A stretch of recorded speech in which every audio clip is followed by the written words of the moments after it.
Hey everyone, welcome to this explainer. Today, we are going to completely shatter some of the most stubborn myths in fitness and athletics. We're looking at the true science behind exactly how your body's engine is tuned, focusing specifically on the dual pillars of total body recovery, hydration, and sleep.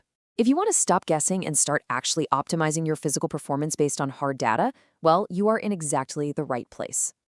Okay, let's dive into this. Here is our roadmap for today. First, rethinking physical recovery. Second, the hydration balancing act. Third, the dangers of extreme hydration. Fourth, sleep and muscle recovery. And finally, your science-backed plan. Section 1. Rethinking Physical Recovery. Challenging the more is better mantra. You know, from your middle school gym teacher to your absolute favorite fitness influencer, we've basically all been told the exact same thing, right? Drink as much water as possible. But I really want to pose this question directly to you. Is it actually possible to drink too much water during a workout? I mean, we're all kind of conditioned to carry around these giant gallon jugs, absolutely terrified of losing a single drop of sweat. But human physiology just doesn't work on the more is always better principle. And pushing past your biological limits can have some seriously counterproductive consequences. So, to get the definitive answer here, we aren't just looking at random fitness blogs. We are looking at the highly authoritative, evidence-based position statement from the National Athletic Trainers Association, or NATA, specifically focusing on their expansive research on fluid replacement for the physically active. And what their data reveals is a much more nuanced reality about what our bodies actually need to thrive. Section 2, the Hydration Balancing Act, the Goldilocks paradigm. Think of your body's fluid levels just like the Goldilocks story. There's too much, there's too little, and then there's this very specific zone of just right. Well, that just right zone is scientifically known as euhydration. Basically, it's the state of optimal total body water content, which is totally regulated by your brain. And in this narrow band, right around your baseline body weight, your cardiovascular system absolutely hums, heat transfers efficiently, and your athletic performance is completely maximized. Now, on one extreme of that spectrum, you've got hypohydration. This is essentially a deficit of body water. See, when you sweat and you don't replace that fluid, your blood volume actually drops. This means your heart has to work way harder to pump what is effectively thicker blood out to your muscles and your skin. In fact, research shows your heart rate can spike by 3 to 5 beats per minute for literally every 1% decrease in your body mass due to fluid loss. Your core temperature shoots up, and suddenly heat exhaustion becomes a very real risk. And when we're talking about hypohydration, 2% is really the magic number here. When you lose just 2% of your body mass through sweat, that is the crucial threshold where your aerobic performance, your strength, and your body's ability to regulate temperature all significantly drop off. But interestingly enough, this 2% mark is also the exact point where the physical sensation of thirst actually kicks in. So athletes who simply drink to thirst during intense endurance events might actually already be hovering right at that performance dropping threshold. Section 3, Dangers of Extreme Hydration. The fatal reality. We spend so much time stressing about underdrinking that we completely ignore the surprisingly common issue of overdrinking. And this leads us directly to exercise-associated hyponatremia, or EAH. This is a potentially fatal condition caused by excessive fluid consumption, and yes, that includes chugging sports drinks, which essentially dilutes your blood sodium. Water rushes into your cells, causing them to swell up. Let me be totally clear. Hyperhydration gives you zero physiological advantages, and it can actually lead to life-threatening swelling in your brain and lungs. It is incredibly serious.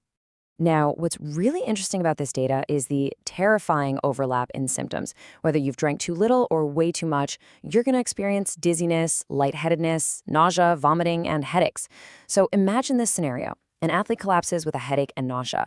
If a well-meaning coach hands them a giant bottle of water without checking for EAH first, they could be making a fatal mistake. The only truly unique field signs are thirst and flushed skin for dehydration versus extremity swelling and weight gain for EAH. Blindly guessing your hydration status based on how you feel is genuinely dangerous. Section 4, Sleep and Muscle Recovery, Demystifying the Nighttime.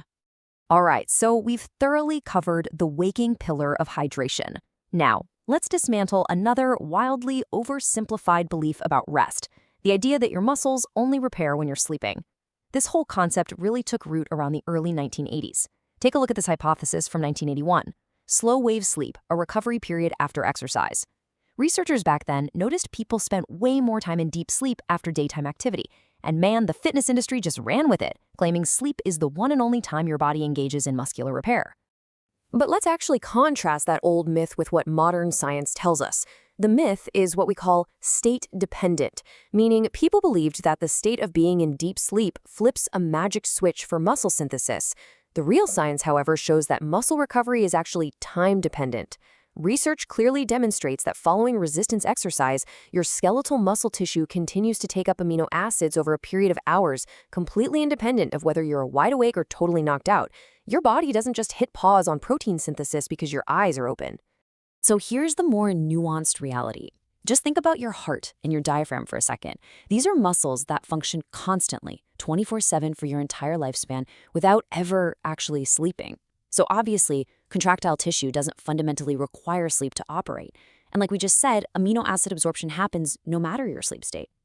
However, and this is a massive however, slow wave sleep is absolutely critical for your overall hormonal environment.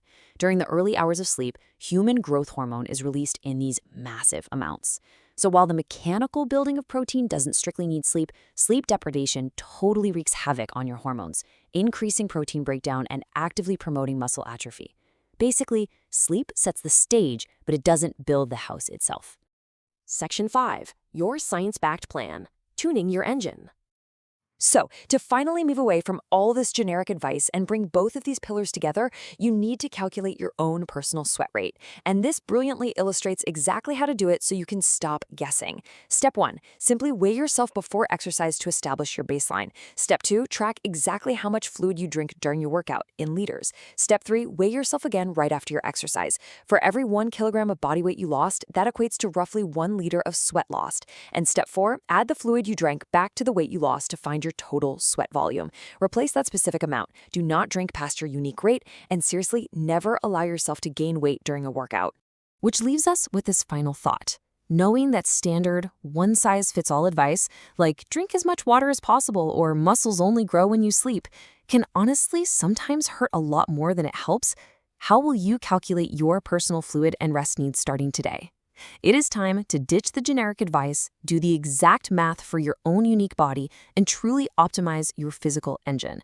Thank you so much for joining me on this explainer, and I genuinely challenge you to put this science into practice.